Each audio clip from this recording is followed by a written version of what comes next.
As a lot of you know, I've been running a private label brand in the US for several years now, and it has been highly profitable for me all this time. Every month has been profitable for me ever since I launched the store. And up until now, I haven't really disclosed to you guys what is a blueprint that you can follow to start your own private label brand. So, welcome to the Private Label Blueprint. In this video, we're going to cover a 4-stage blueprint. Okay, there are 4 stages and each of the stages has 4 steps in it. So once you follow this 4-stage blueprint of 4 steps each, then you will have yourself a growing, expanding, profitable, private label branded store. How awesome is that? Now, if you're absolutely new to e-commerce, to dropshipping, to private label, if you've never heard all of these terms, then I would recommend you go to flyingstartonline.com.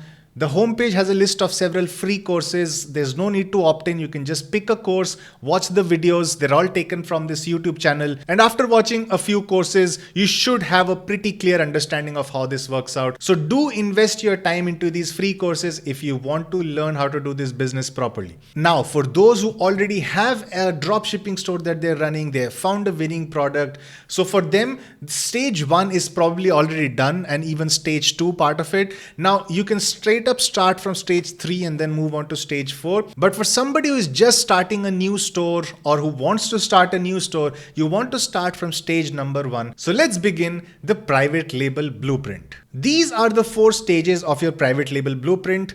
Play, which is basically product testing. Pause, which is where you validate a winner, you take a step back, you analyze and then prepare for the next steps. Shuffle is where you improve your delivery, where you import products, where you private label, all of the good stuff happens in shuffle. And then fast forward is where you really grow the business to new heights. So if you're excited, let's start off with the first stage, which is play. Now inside play, you've got 4 steps, okay? And the 4 steps are store setup, product research, adding products, and testing using ads. So let's start off with store setup. If you haven't watched Bizathon 3, just search for Bizathon 3 on YouTube. The first 2 to 3 videos of Bizathon 3 should basically take you through the domain, theme, settings, pages, all of the good stuff. So this is the basics of setting up your Shopify store, where you purchase a domain, you set up your theme, you design your logo, you do your store settings, you set up the required pages. So you do a basic store skeleton kind of a setup. The second step is, of course, product research. And again, this is something I've covered in multiple videos in the past using FB searches 2.0. You can just search on YouTube, FB searches 2.0. You'll find my video. Rabbit hole method, again, you can search on YouTube. There are several spy tools like Pexda that you can use.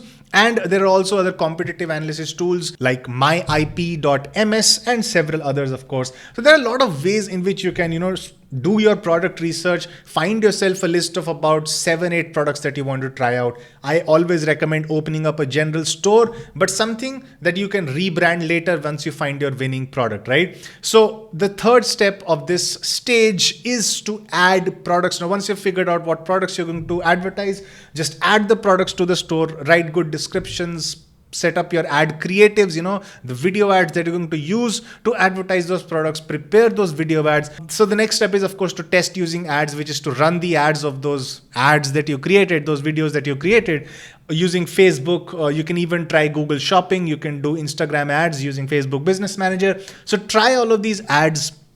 And then you can follow the first sale chart, or you can follow my updated CBO testing strategy. And this brings me to stage number 2, which is pause. Now is the time to actually take a step back, analyze what's happening. And this generally happens once you have found a profitable product, okay? So now the next goal of yours is to test multiple audiences and find the 5 or 6 best profitable audiences for you, which you're going to use up until you can actually move on to lookalike audiences in the future. But up until then, you need some interest-based audiences. You should be beginning to scale to say $50 to $100 to $200 per day in ad spend. And this is also when you start your retargeting, where you also want to, retarget those who haven't bought from you but have visited your product page. Again, you're easy to set up using Facebook ads. The third step is to gather feedback. When you're running ads on Facebook or Instagram, just make sure you're regularly checking comments, replying to messages as well as comments on those two platforms. And what you want to do is take feedback from the people who are commenting. Once you start selling products, you'll get feedback from your customers. You want to take all of that in mind and prepare your backend document of frequently asked questions and product improvements that people are asking for. Okay. Once you're running ads, all of this automatically comes. Okay. You don't even have to ask people for it. It's going to help you when you're going into the private label route, because you're going to customize the product based on the feedback that you have received. And the final step is to reduce abandonment. Once you're running ads at a decent scale, then you're going to get, several abandoned checkout. You want to send email and SMS abandonment messages. SMS you can send using SMS Bump at the app. Emails you can send using Klaviyo, or there are several other apps out there that let you send. So all of this is in stage 2, which is pause. And what you're basically doing is you're analyzing your traffic, you're improving your conversion rate. You're doing all of this. You're not going bam into your ads. You're not scaling to the moon right now. You're taking a step back. You are sending decent traffic to your store every day that is giving you data, and you're doing all of this thing. You're doing your retargeting, you're getting feedback from customers, and you are of course providing excellent customer support. You're building up your team, and by this point it's already been, say, a few weeks by the time you have found your winning product. And now you move on to stage number 3. Now, stage 3 is shuffle, and this is where you're going to find your supplier. Now, there are several options when it comes to suppliers. Once you've found your product that you're going to promote, and let's say it's a hamster toy, go to Alibaba.com, and then you can search for suppliers who are shipping out from China who sell the hamster toy. Alibaba is the most preferred route when it comes to private labeling products. There are a lot of manufacturers and factories who are on Alibaba. They have listed their items, and you can simply just pick and choose. You can message several people. So the way you deal with Alibaba suppliers is that you have to message 4 to 5 suppliers of that product, and then you're going to do a price war amongst all of these suppliers. You're going to tell the supplier that you're looking to private label this product, you're looking for XY units, and you're also looking to get it at this so and so price range, and then this is what you want exported to US, and you want to ask them for sea freight or either express shipping using air. So you want to get all of the pricing, not just the product price, but also your shipping cost, and if there's going to be any extra charge if you want to private label your product. So all of that information needs to be clear. Out of those 4 or 5 people that you've messaged, at least 1 or 2 of them are going to stand out. They're going to give you good replies. They're going to answer all of the questions that you have asked them, and it's going to give you a nice feeling that you want to continue with that person. They need to be, of course, gold suppliers. Inside Alibaba, you can actually check whether a supplier is gold or not. And once you finalize that out, you want to finalize your US warehouse as well. Now, the concept of this is basically 3PL or third-party logistics, and there are several ways in which you can do that. Search for Deliverr is something, Liverr, I think, is something that is new that is coming up. You can check that out. There's of course Dollar Fulfillment that I use. I've also used ShipBob. Both of them are pretty awesome. I think there's other companies like eFulfillment Service. There are several others out there that you have to do some research and find out which one is the best that suits you. I do highly recommend Dollar Fulfillment, but they do have a requirement that you need to have at least 1,000 orders a month in order to be working with them, which equates to about 30 to 35 orders a day. So if you're getting at least that much volume, yes, then you can definitely go for Dollar Fulfillment as well. Now, the next step is of course to order the inventory. So you want to start off small. You don't need to order like tens of thousands of units right now. You can start with a few hundred units, and you can try with express shipping. It may be more expensive than sea freight, but right now your goal is not to stretch your profit margin. Right now your goal is to start off the process. And when you start off small, you have to note the delivery times it takes. You can even order one batch using sea freight, you can order one batch using air freight, and then you can see which one reaches in how much time. This is all to gather data so that you can prepare for an inventory ordering cycle in the future, so that as you get orders, your inventory goes down, but then you have to order in say 7 days to get the inventory in for the next batch of products, for the next batch of sales. The fourth step is of course, once you place your order, you have to give them your CDR files. Okay, so what happens is you ask your supplier to send you a template of, and they're going to send you either a PDF or a CDR, which is a CorelDRAW file template. That's going to be the design,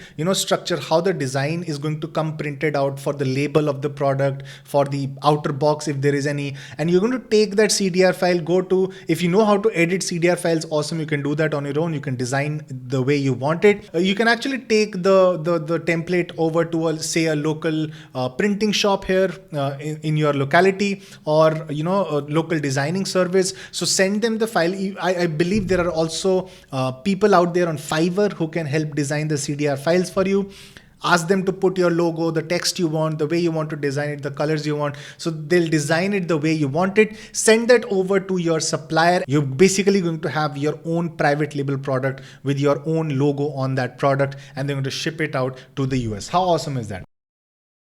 The way this works is you basically have the supplier added on WhatsApp. Okay, most of these suppliers have WhatsApp numbers. You place an order, you need XYZ units. Then they're going to ship out the items you ordered within a few days. They don't take much time to ship out the units, especially if they are a factory themselves. They can manufacture quickly and then ship out quickly.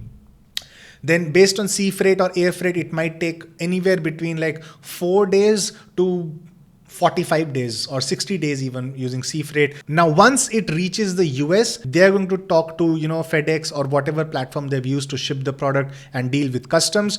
And once customs are cleared, it's going to reach your US warehouse, whichever service you might be using, ShipBob, Dollar Fulfillment, Deliver, whichever service you're using. Once it reaches the warehouse, they're going to add it to their inventory. The Dollar Fulfillment, ShipBob, all of these services are connected through a Shopify app, and they get all of this information. So whenever you get an order in your Shopify store, they get the information, they pick, pack, and ship the product to your customer. Like literally the only work that I had to do in this entire process was to just send that WhatsApp message and pay the invoice. That's pretty much it. So let's move on to the final stage, which is going to be fast forward. Now, customer support is basically where you train your VAs properly. If you're getting a lot of volume, you hire more VAs, you work with them, you figure out like how you want to provide the best customer support. You figure out what are the most commonly asked questions, create tutorial videos or images or instruction sheets so that your customers are able to use the products that you're selling in a much better way. All of this adds to a much better customer experience. So focus on improving your customer support. This definitely helps in the long run. And if you are building your own brand, people are going to remember you for the customer support that you provided them.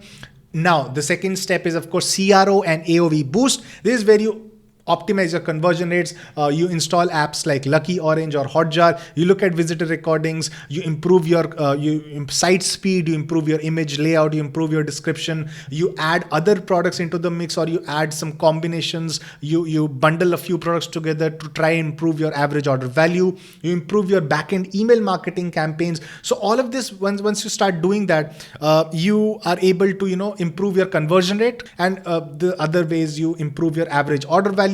If you're able to do both, then you have a much better profit margin at a much lower cost of advertising. And all of this helps greatly with your bottom line. Now, cost optimization is the third step, in which you basically, for people like me, that is actually quite relevant, so that you can optimize the transaction fees that you pay to your payment gateways. If you're facing any currency charges, like I was facing a lot of currency charges on all of the spends I did on my debit or credit cards, on PayPal, on all of these services. So I was able to get that down to pretty much zero right now. And of course, how to optimize your supplier costs. You negotiate with suppliers as your volume grows as well. So keep talking to your supplier, maintain a good relationship with your supplier as well. Now, the final step is, of course, branding. So you want to brand the store. You want to look for other avenues, increasing your product line, trying out other products that you can add to your, product line. You want to focus on your social media accounts, make your social media accounts a lot more lively. All of this helps with your branding. So these are your guys' 4 stages: play, pause, shuffle, and fast forward, which you're going to use to set up your own private label brand. Now, I know I went pretty quick on all of these things, and I know I'm very excited when I talk about all of these things, because I have been doing all of this, for the past several years, and I know the power of private labeling, what it can do for a business, because, all of this really adds to the customer experience and makes them remember your name. Isn't this exciting? I do hope you were able to, learn a lot from all of this, what I've been trying to teach you here. I know I sped through a lot of it. If you want clarifications on certain aspects of this, I'm happy to make future videos and teach you guys about all of this. But anyways, I hope you loved it. If you did, definitely hit the like button and subscribe to Flying Start Online as well. I'll see you next time. Okay, tata, bye bye.